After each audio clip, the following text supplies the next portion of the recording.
जापानी कंपनियों ने भारत में $40 बिलियन से ज्यादा का निवेश किया। मात्र पिछले 2 वर्षों में $13 बिलियन का प्राइवेट इन्वेस्टमेंट हुआ है। जैसे ही जापान पहुंचे, बड़ी इंटरेस्टिंग न्यूज ये आई कि Japan scraps US trip last minute ahead of PM Modi's upcoming bilateral summit. इससे बड़ा थप्पड़ डिप्लोमेटिकली कोई हो नहीं सकता है। आफ्टर ऑल इंडिया अपने बारे में बहुत हाई ओपिनियन है इंडिया का। इंडिया को बड़ी अहमियत है in the international community. India और जापान जो है उनकी जो पार्टनरशिप है वो स्ट्रेटेजिक है, वो स्मार्ट है। They are working in every sphere of life. जिसको जाना है अमेरिका वो इन्वेस्टमेंट नहीं करता है अमेरिका में, वो कहता है कि रुको, हम करेंगे लेकिन अभी रुको। और उसी वक्त उसके 24 घंटे के अंदर अंदर मोदी जी ये कहते हैं कि एक काम करो, इंडिया में इन्वेस्ट करो। प्रेसिडेंट शी, चाइना के जो प्रेसिडेंट है, उन्होंने शायद कोई खत लिखा था कुछ 1 आध महीना पहले प्राइम मिनिस्टर मोदी को या इंडियन हुकूमत के दोनों मुल्कों के दरमियान जो है उन तल्लुकात को बढ़ाया जाए। अमेरिका की पॉलिसीज की वजह से एक अपॉर्चुनिटी भी मिली है कि भारत और चीन के जो ताल्लुकात हैं वो नॉर्मलाइज हों। मैं ग्लोबल साउथ का किंग हूँ। That's what India is saying. I am the king of global south. All what you must do is, और आपको हम स्पेस देते हैं, आप दुनिया में जाके राज करेंगे। नमस्कार दोस्तों, आप सब जानते हैं हमारे प्रधानमंत्री जापान गए हुए हैं, जहां पर मोदी जी का भव्य स्वागत किया गया।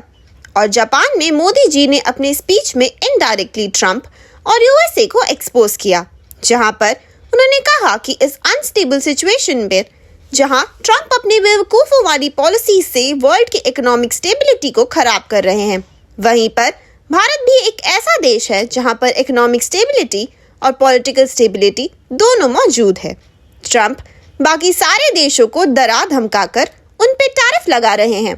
इससे अब सभी देश परेशान हो चुके हैं और वे भारत को देख रहे हैं कि किस तरह से भारत डेवलपिंग देश होने के बावजूद भी वर्ल्ड सुपर पावर अमेरिका के आंखों में आंखें डालकर बात कर रहा है। इसी चीज को देखकर अब जापान ने मोदी जी के आते ही अपने उस ट्रिप को कैंसिल कर दिया है। अब जापान और यूएसए के बीच में जो ट्रेड डील हुई थी उसे भी रोक दिया गया है। और इस चीज को देखकर सभी लोग कह रहे हैं, भारत को देखकर, कि बाकी सारे देश भी अमेरिका के खिलाफ खड़े हो रहे हैं। तो चलिए इसी पर आगे पाकिस्तानी मीडिया का रिएक्शन देखते हैं। इंडिया अपने बारे में बहुत हाई ओपिनियन है इंडिया का। और बाय द वे अमेरिका ने और यूरोप ने उसको जवाब भी दिया हाई ओपिनियन रखने का। इंडिया को बड़ी अहमियत है इन द इंटरनेशनल कम्युनिटी।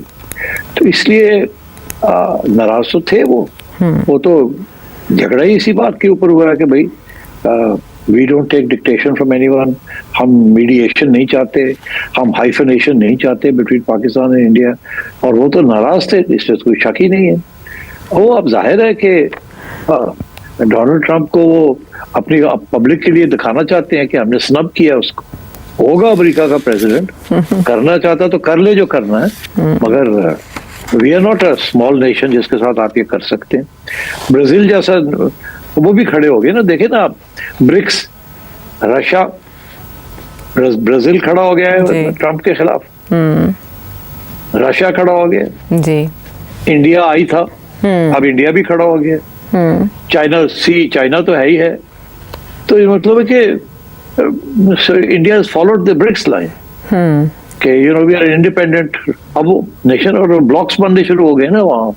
तो आई थिंक इंडिया ने यही फैसला किया कि हर सारे अंडे हमने अमेरिकन बास्केट में नहीं रखने, और हमारे बड़े तारीखी तल्लकात हैं विद रशिया, वो हमने नहीं छोड़ने। जापान कह रहा है कि हम $550 अरब इन्वेस्ट करेंगे अमेरिका में। जो डोनाल्ड ट्रंप बात कर रहा है, जो डोनाल्ड ट्रंप का लिटरली पलटवार है, वो तो जापानीज पैसे की चोरी है। ये आकिजावा ने मना कर दिया, करा मैं जाऊंगा ही नहीं, पहले क्लैरिटी तो दो, मैं जाके वहां पे करूंगा क्या। और सबको यही बात का डर है। दोस्तों मैं एक और बात आपको बताता हूं, ये देश क्यों मना कर रहे हैं अमेरिका जाने के लिए। It's very important to know why. Recently it came to light that Prime Minister Modi had refused to take Donald Trump's phone calls at least 4 times. That is what a German newspaper said. और यहाँ पे आकिजावा जो है top trade negotiator of Japan, वो कहता है मैं America नहीं जाऊंगा। इसका मतलब ये नहीं है कि मोदी जी ने ट्रंप को ठेंगा दिखा दिया या आकिजावा ने ठेंगा दिखा दिया। नहीं, बात वो नहीं है। बात ये है कि देश डरे हुए हैं। लोग कहते हैं यार ये आदमी बावला है, ये कुछ he can say anything at all, he can say anything at all. ये कभी भी कुछ भी कह सकता है, ये कुछ भी कह देगा। अब मोदी जी फोन पे इससे बात करेंगे, ये कुछ भी बोल देगा, मेरी मोदी से बात हुई थी और मोदी ने बोला कि हाँ ठीक है, हम सब कुछ करने को तैयार हैं और पूरा हमारा जो किसान हैं उनकी कोई दिक्कत नहीं है, आप आओ और अपना माल बेचो और जीएम क्रॉप्स हैं वो, ये कुछ भी बोलते हैं। अब लोगों को ये डर लग रहा है कि अगर इससे बात करेंगे ये झूठ बोल देगा, तो बेस्ट थिंग इज इससे बात ही मत करो। एनीवे, जापान के टॉप ट्रेड नेगोशिएटर ने यूएस से जाने मना कर दिया। उन्होंने बोला कि अभी, और डिप्लोमेटिकली मना करा है कि नहीं अभी कुछ चीजें हैं धुंधली हैं, उसमें क्लैरिटी नहीं मिली है, क्लैरिटी मिलेगी तो हम यूएस जाएंगे। ये सब बातें हो रही हैं और वहां पे उल्टा मोदी जी पहुंचे हुए टोक्यो, और टोक्यो में बैठे हुए मोदी जी बात कर रहे हैं पूरे ट्रेड का जो वहां पे एक इकोसिस्टम है जापान में, उससे बात कर रहे हैं और ये कह रहे हैं कि आप भारत में आके इन्वेस्ट करिए। और सबसे बड़ी बात जो उन्होंने बोली है, देखिए ना, उल्टे हाथ का थप्पड़ होता है दोस्तों। एक तो सीधे हाथ का थप्पड़ होता है, एक उल्टे हाथ का होता है जिसमें आपको पता नहीं लगता कि ये बंदा, आपको बाद में पता लगता है कि आपकी बेइज्जती हो गई, उसको कहते हैं उल्टे हाथ का थप्पड़। इन्होंने बोला कि हमारी पॉलिसीज में स्टेबिलिटी है। अब इसमें तो कोई गलत बात नहीं है कि हमारी पॉलिसीज में स्टेबिलिटी है।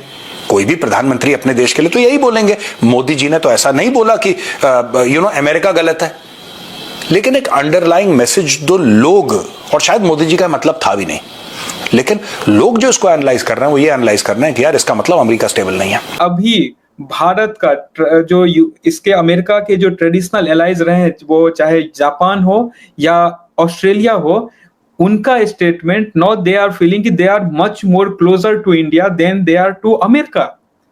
So this is what has happened over the period of last 6 months to 1 year, and this is not just Trump administration, उससे पहले के भी जो एडमिनिस्ट्रेशन का कुछ उसमें अच्छा कंट्रीब्यूशन रहा है। नो, ट्रम्प का जो थिएट्रिक्स है, क्योंकि अगर आप देखेंगे तो this is just a few people playing some game. एक होता है ना कि आप पोस्टरिंग इतना एग्रेसिव करो कि नहीं मैं सब कर रहा हूं, मैं ही हूं दादा इस जगह का, वो चौधरी बनने की जो कोशिश है, उस कोशिश में इनके जो क्लोजेस्ट एलाइज थे जिसके साथ इन्होंने क्वाड फॉर्म किया, जिसमें India was kind of unconventional, क्योंकि ये फाइव आइज एंड ऑल ये सब अलग अलग बना के अमेरिका चलती है, जिसमें जापान और ऑस्ट्रेलिया का आप स्टेटमेंट देखेंगे तो वहां का statement same, we don't support tariff. उसके बाद आप जापान का देखेंगे तो जापान की जो ट्रेड निगोशिएशन टीम जो थी, जो जाने वाली थी यूएस, वो प्राइम मिनिस्टर मोदी के विजिट के कारण जस्ट लास्ट मिनट पे वो ट्रिप कैंसिल करती। नाउ वहां पे क्योंकि डिस्कशन चल रहा है Gayatri ji, there are already final state में है कि जापान अगले 10 साल में $68 बिलियन इन्वेस्ट करने का प्लान है इंडिया में। और उसके साथ जापान सिर्फ वही नहीं कर रहा है, एलसीडी जो मॉनिटर्स बनते थे, जो उनके जो चाइना में अभी तक मैन्युफैक्चरिंग हो रहे थे, Japan is moving that to India, क्योंकि जापान चाइना में मैन्युफैक्चरिंग से अपना डिपेंडेंसी हटाना चाह रहा है। क्योंकि जितना प्रॉब्लम हमारा मतलब लैंड बॉर्डर पे के साथ है चाइना के साथ, जापान का उससे ज्यादा थ्रेटेंड फील करता है, जो साउथ चाइना सी और उधर जो चाइना अलग अलग अपना कारनामा नीचे छोटा छोटा करते रहता है, जिसके वजह से क्वाड एंड बाकी सारा चीज फॉर्म हुआ था।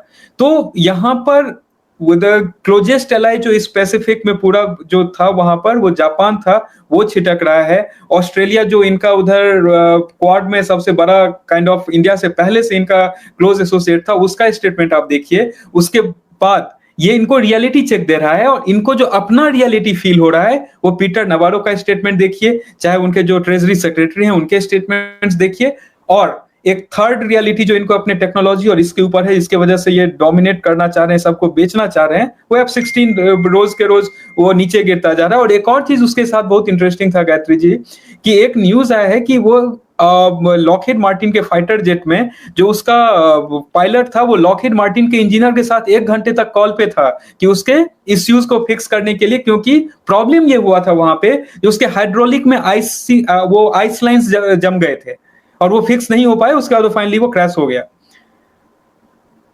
तो ये सिचुएशन है एंड इसको ये लोग बेचने में लगे हुए हैं।